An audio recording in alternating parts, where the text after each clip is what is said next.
ನಮಸ್ಕಾರ. ನಾನು ನವೀನ್ ಕುಮಾರ್ ಸಂಗೇಪಾಲ್, ಜಿಲ್ಲಾ ಉದ್ಯೋಗಾಧಿಕಾರಿ, ರಾಯಚೂರು ಜಿಲ್ಲೆ.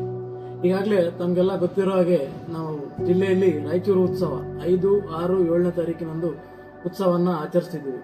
ಈ ಉತ್ಸವ 20-25 ವರ್ಷಗಳ ನಂತರ ಆಚರಿಸ್ತಿರೋದು ನಮಗೆಲ್ಲ ಖುಷಿಯ ವಿಚಾರ.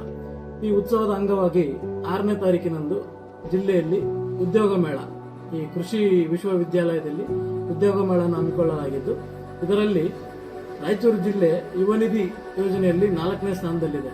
ಹಾಗಾಗಿ ಯುವ ನಿಧಿಯ ಫಲಾನುಭವಿಗಳು ಈ ಉದ್ಯೋಗ ಮೇಳವನ್ನು ಮತ್ತು ಈ ಉದ್ಯೋಗ ಮೇಳದ ಲಾಭವನ್ನು ಪಡ್ಕೋಬೇಕಂತ ಈ ಮೂಲಕ ತಮ್ಮಲ್ಲಿ ಮನವಿ ಮಾಡ್ತೇನೆ. ಇದಲ್ಲದೆ ದಿನಾಂಕ 7ರಂದು ಗ್ಯಾರಂಟಿ ಉತ್ಸವವನ್ನು ಆಚರಿಸ್ತಿದ್ದೀವಿ. ಇದರಲ್ಲಿ ಯುವ ನಿಧಿ ಅಲ್ಲದೆ ಇನ್ನೂ 4 ಪಂಚ ಗ್ಯಾರಂಟಿ ಯೋಜನೆಯ ಎಲ್ಲ ಫಲಾನುಭವಿಗಳು ತಮಗೆ ಈ ಯೋಜನೆಗಳಿಂದ ಆದಂಥ ಲಾಭಗಳನ್ನು ಮುಕ್ತವಾಗಿ ತಾವು ಅಲ್ಲಿ ವೇದಿಕೆ ಮೇಲೆ ತಿಳಿಸಬಹುದು. ಹಾಗಾಗಿ ಎಲ್ಲರೂ ಸೇರಿ ಈ ರಾಯಚೂರು ಉತ್ಸವವನ್ನು ಯಶಸ್ವಿಗೊಳಿಸೋಣ. ಜೈ ಹಿಂದ್, ಜೈ ಕರ್ನಾಟಕ.